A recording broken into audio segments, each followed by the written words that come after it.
This is Gibbs with I Travel for Culture. I am just coming in from Sydney, headed to the Africulture, and it's about 4 stops from Sydney proper, from the central business district. Got on the train, took 4 stops, took about 20-25 minutes to get here.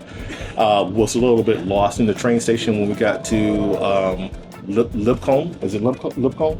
Lidcombe. We got there, and so I met up with these folks. Everybody say hey. Hey, these are my friends that I just met, and they just happen to be on their way to Africultures as well. So we're gonna all celebrate together and have a good time. I'm so amped, I'm so excited. I've got a couple of people here though that's been to Africultures for a couple of years. What's your name? Martha. And what's your name? Phoebe. Phoebe.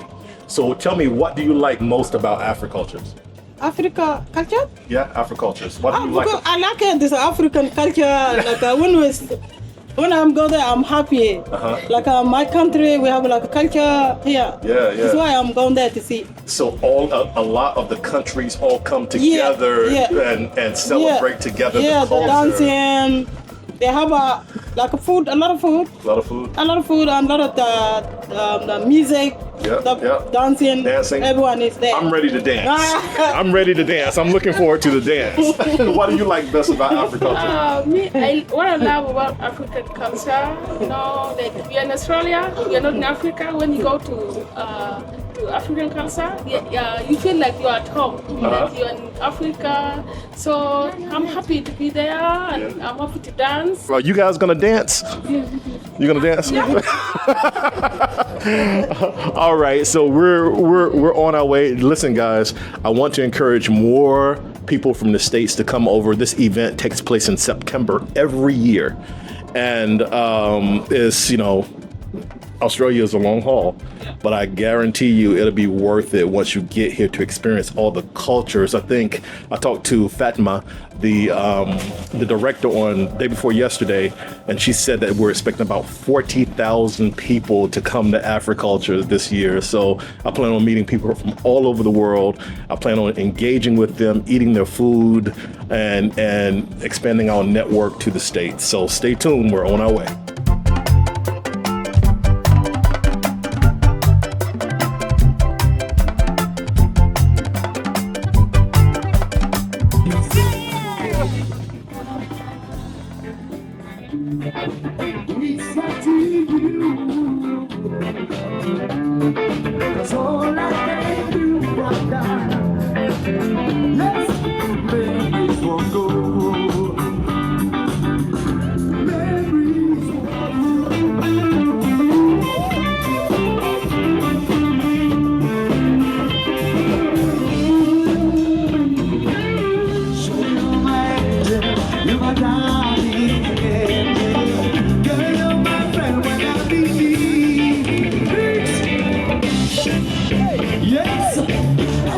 At Africultures.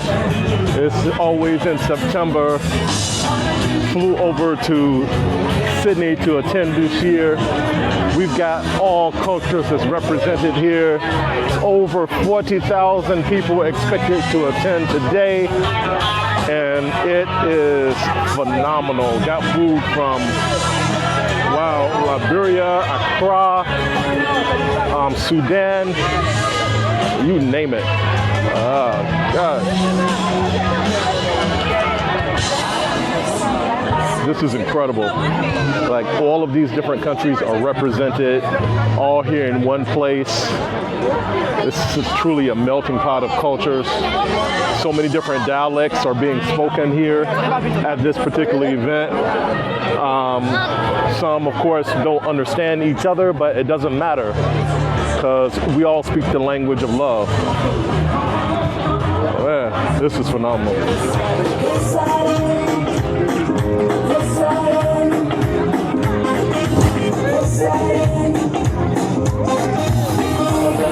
Hi everyone, this is Gibbs with I Travel for Culture. I'm here with my new best friend.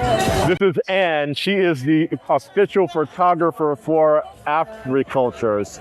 And this is her 5th event, right? Yeah, it This is her 5th event? Yes. So tell me, how do you think, you've been here for 5 years, so how has Africultures grown over the past 5 years? I think it's grown so much in terms of visibility, but I also think it's grown in terms of the community coming together in relation to the festival. The first time I came about 5 years ago was just pre-COVID, and it was a lot smaller in the field and definitely a lot smaller in terms of those in the community that were aware of the festival. So, I mean, it's amazing what it looks like now. Yeah. What does Africultures mean to you? You know what? Africultures is actually really deeply personal to me. I came to Australia as a refugee in 1990 with my family, and when we came to Australia, there weren't many African families. We lived in Perth, and we were very small. Like when I went to primary school, high school, and even university, we were the only African family. So it was just me and my siblings. So being black we were very visibly different. So we didn't grow up in the black community. We didn't grow up in the African community. We were very much, assimilated into white Australia and didn't have that deep connection to what it was to be African. I mean, even for a long time, I didn't actually even use my African name. My African name is Ingeo, and for a long time I used the Christian name that was provided to me.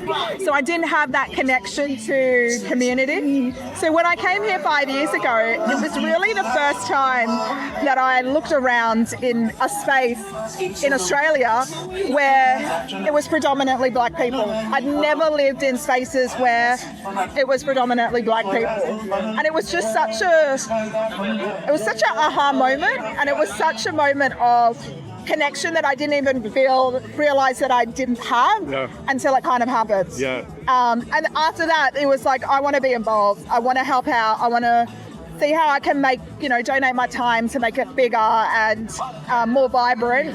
But because for me, it was like I said, the first time I felt a connection to my blackness, because for so long I had to assimilate to be white, to live in a white society.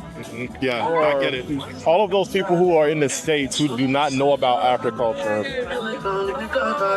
what would you tell them they will experience if they come here to have this experience in September next year? I think the thing I like about this festival, and you'll understand this, is the absence of trauma.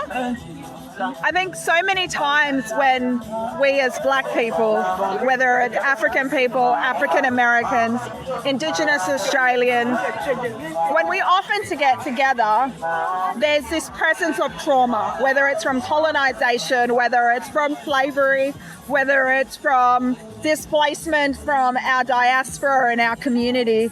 And that sits in a space when we come together. And what I love about here is that's absent. Yeah. And it was so enlightening to talk to you. Now, I know that you're a photographer. Yeah. Now, do you have a studio? Do you do this? Well, I'm actually a sports photographer. So that's my everyday kind of, I work in communication. Okay. So I actually do this as a labor of love. I already work at a company that I do that every day for. So this one is more just because, like I said, I want to give back to my community in whatever way I can, and it just happens I can do it through the view of photography. And that's awesome. Now, once again, how can people reach you on IG? Yeah, you can reach me at Ann Odong, ANNODONG, and you will see mostly my sports stuff there, but I am starting to put a lot more of the work I do with Africultures there as well. You've heard it from Ann herself. Listen, this was a phenomenal engagement. Thank you for sharing with us. No problem. Every September, guys, Africultures is here. The date might change, but it's typically always in September. We didn't hear about this one. Make sure that you're here next year and the year after and the year after. This is Gibbs for I Travel for Culture. Have a blessed day.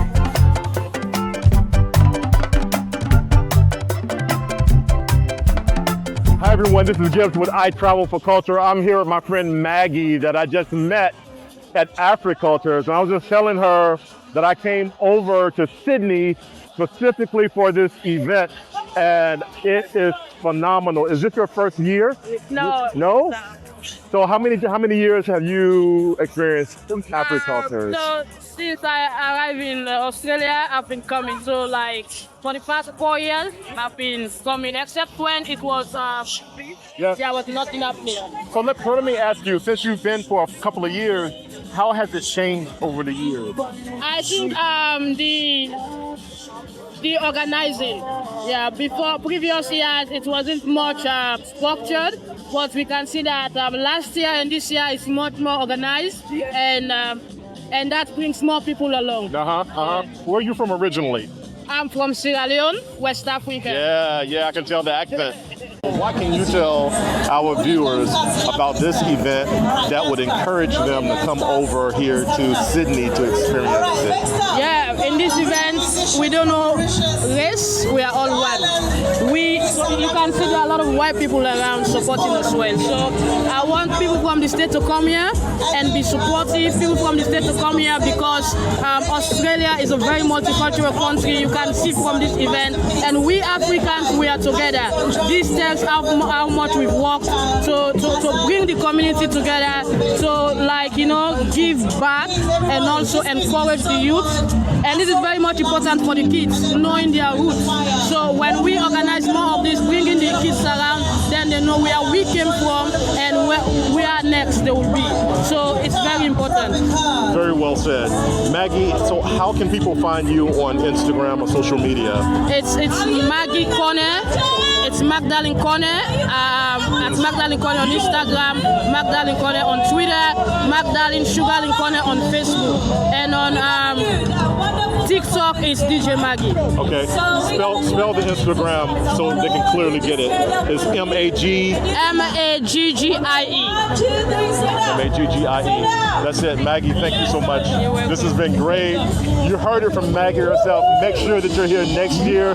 Come over here, understand the culture of all of the African descendants who currently live in Sydney right now. Maggie, thank you so much. It's Gibbs with I Travel for Culture. It's me and Maggie. We're out. Thank you.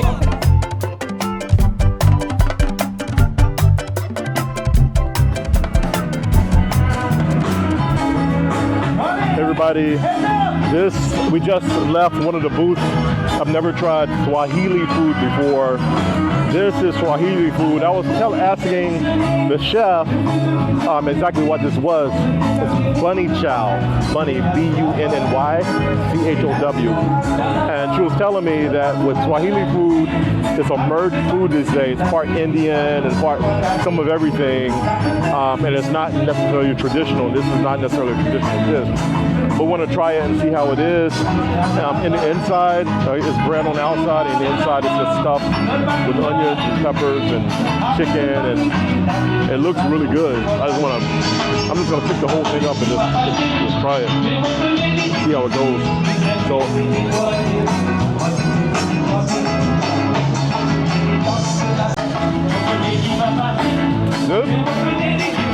This is good.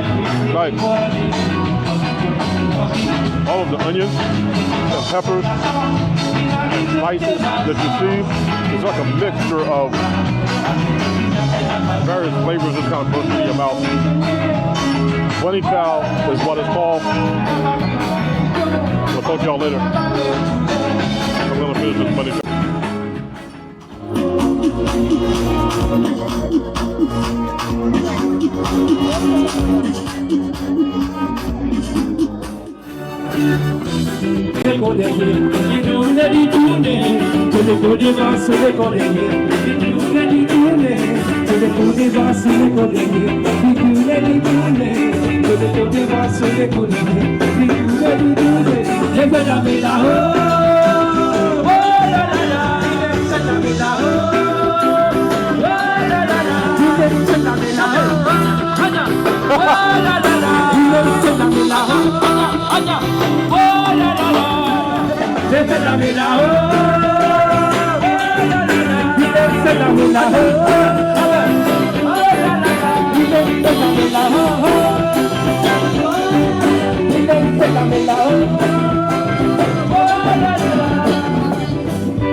It's Gibbs with I Travel for Culture. I'm still here at Africultures, and I'm telling you, gang, you've got to be here. These are all individual artists, and they just perform together. My man right here was spitting the rhymes. He was playing. I don't know why you were doing. You were doing some of everything, controlling the beats. I saw you with the guitar. Sure. Were you playing on the track? Were you playing the bass guitar? Well, kind of was. Kinda. Yeah. And then you came out as a special guest and rocked it at the very end. We saw what you were doing. So tell me now, how do you guys know each other? So me and him, we're brothers. Yep. So Siblings. Yeah, siblings. So we've grown up doing this sort of thing. Music has been a part of our upbringing. And then I met TMob maybe about 3 years ago, and we just hit it off straight away, man. So it's been locked in since then. So tell me about the music scene in Sydney. I'm talking about the independent music scene in terms of independent artists who are moving forward to the next level. How is it? How is it here? I think it's got its ups and downs. It's got its challenges and its upsides. One of the challenges is we got a smaller market, so there isn't a lot of backing behind some of the artists that are here. There is a bit of a following, so we get local sort of hype, but to break internationally is very hard. But the good side of that is, I guess we don't have an influx, an oversaturation of certain types of music. So as an independent artist, you can sort of get live shows and be able to sort of showcase your music.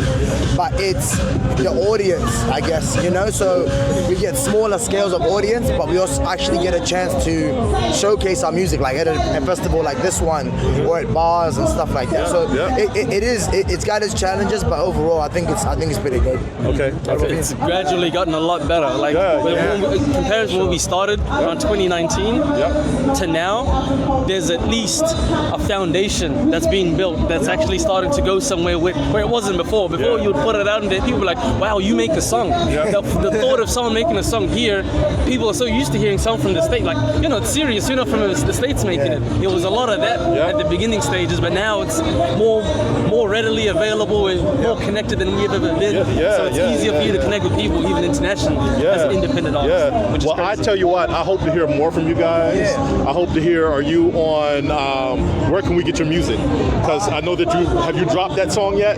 So right now, I'm about to drop, that's going to be a part of my project. So I've got a project coming out. That's the first song of my project. I've got other music out, Apple Music, Spotify. But this whole entire new range is all the stuff I'm about to roll out now. Okay. So we're going to... Feelers out. Yeah. So we're going to be looking for you guys. Yes. One more time, we're going to get your Instagram so we can follow you. Make sure you follow these guys. The music was clean. It was good. And it's something that you can vibe to. Like, as a musician, I can appreciate it. Those bass lines were hitting, the chord structure was hitting, the beat was just dropping in the right place, the cadences was good. You've got to listen to these guys. They're the next hottest thing that's coming out. One more time, each of your Instagram so that the audience can follow you. Sure. My name is Afara, NES.AFARA. That's on Instagram. You can also get me on TikTok as well. Exact same username. Go by the name of TMob, TMob. Instagram name is TMob number 2K.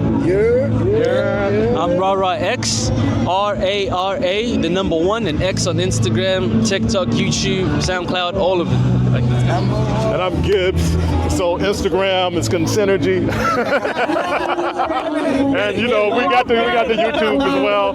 You guys, all my best, brothers. Thank you so much. Y'all are good guys. Keep it going. Yes, sir. Keep it going, my man. All right. God bless.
Tell me your name. My name is Nathaniel Olajide Olarabots.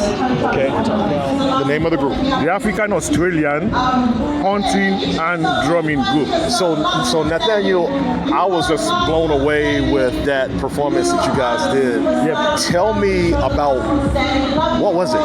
What was going on? What was going on? That was the hunting masquerade. The hunting itself, I think, which I said earlier as I introduced it to the people, is a culture that was taken to Sierra Leone through the slave trade. It's all because it is actually a Yoruba culture from Nigeria.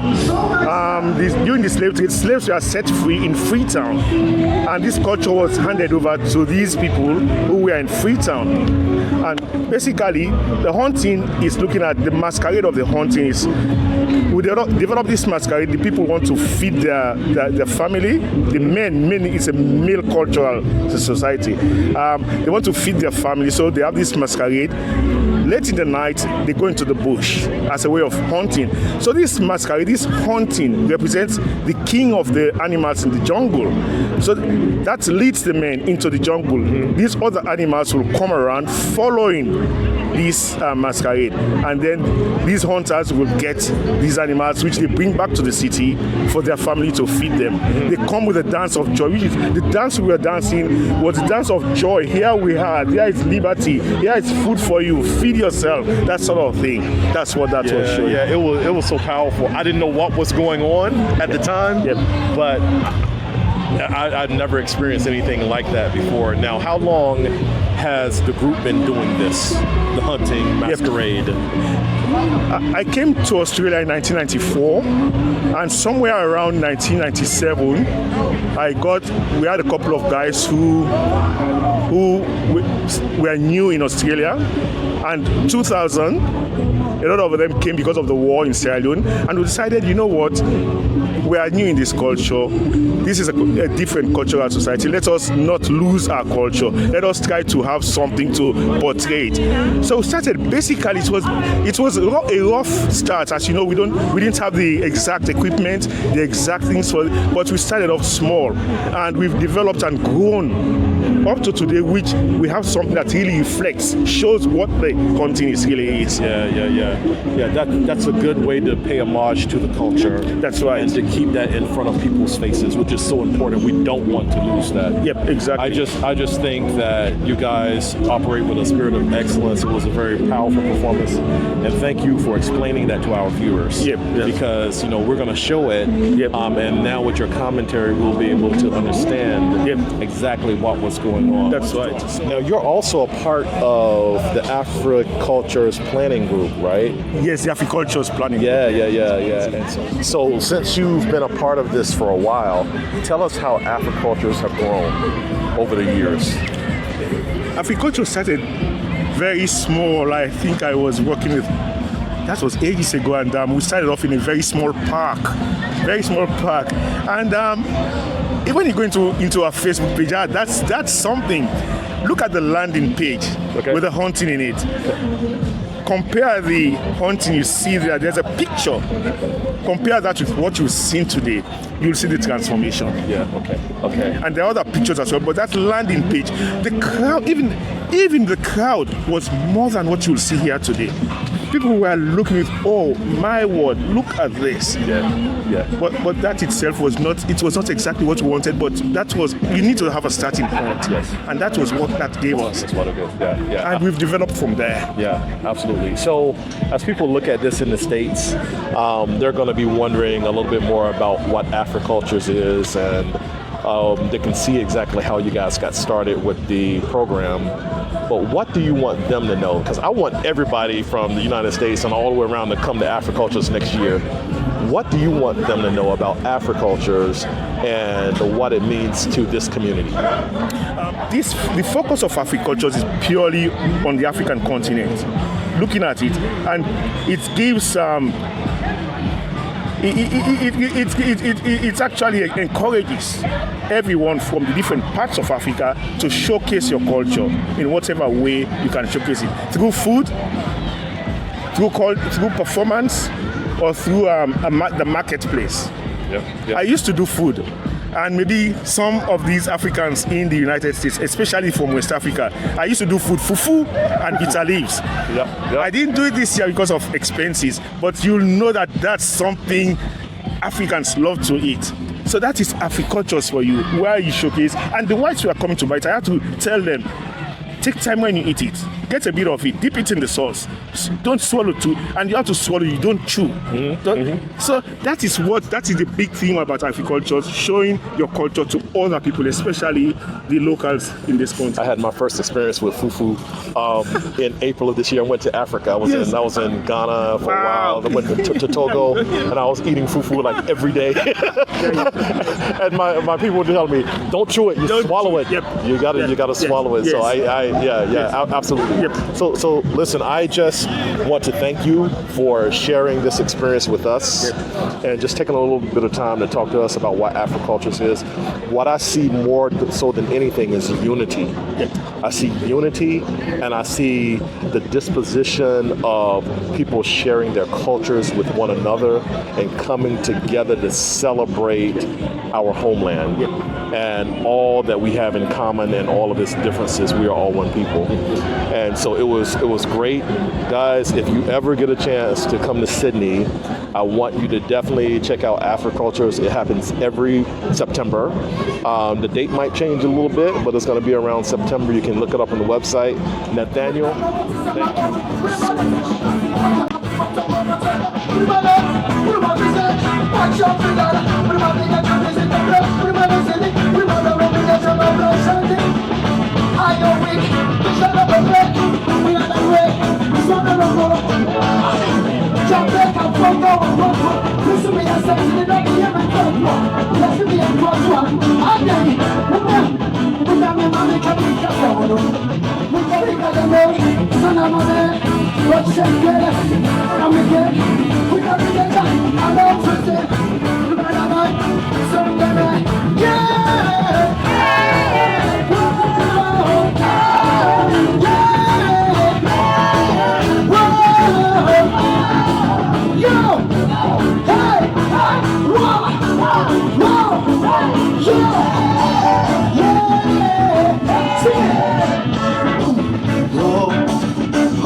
My sweet home. Let me hear you sing it. My sweet home. My sweet.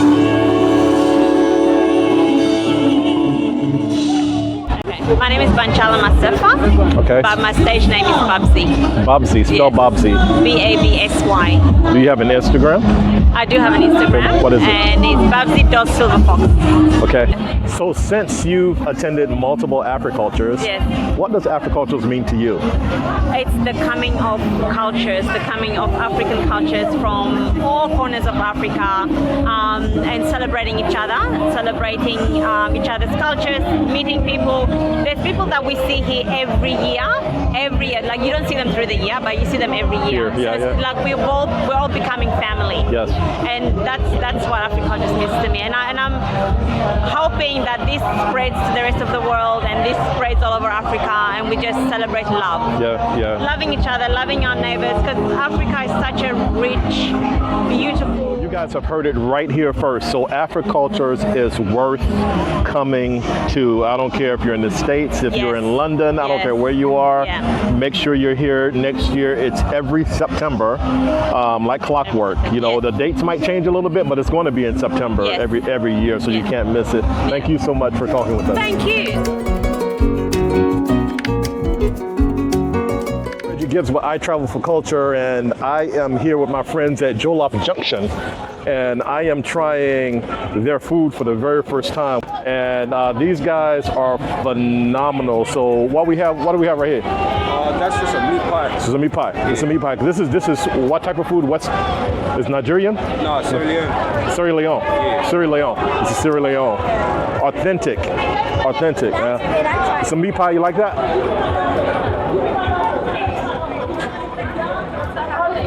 I had a lot of meat pies. This is a good meat pie.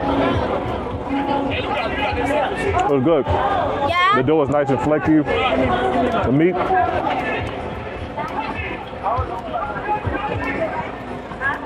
It's cooked very well. It's good food. It's good food. My compliments to the chef. Who's the chef? Is it good? Yeah, I'm talking about it right now. Let's see. And then, what do we have right here? Chicken. It's chicken. What type of chicken? Sierra Leone chicken. Sierra Leone chicken? But that's it? It tastes nice. With like marinated with a lot of texture and flavor. Marinated? Okay, there you go. Let me try it. Is it spicy? No, a little bit.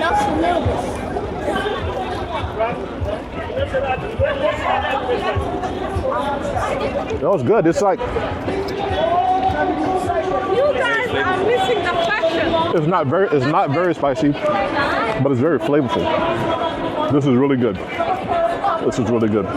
Does your dad own the business? That's my uncle. That's your uncle? Yeah. What's his name? Frank. Listen, make sure you guys come check out Frank. And this is phenomenal food.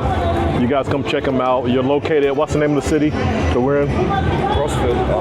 We're like near Para. Near Para. And Sydney on the Sydney Park. All right. Check him out.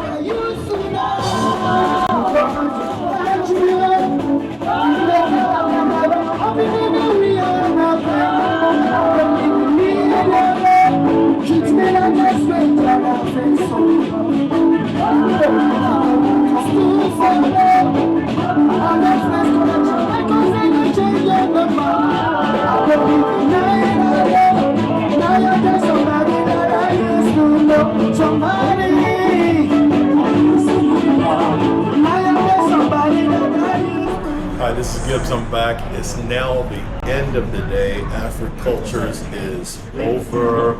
It's finished. It's done with.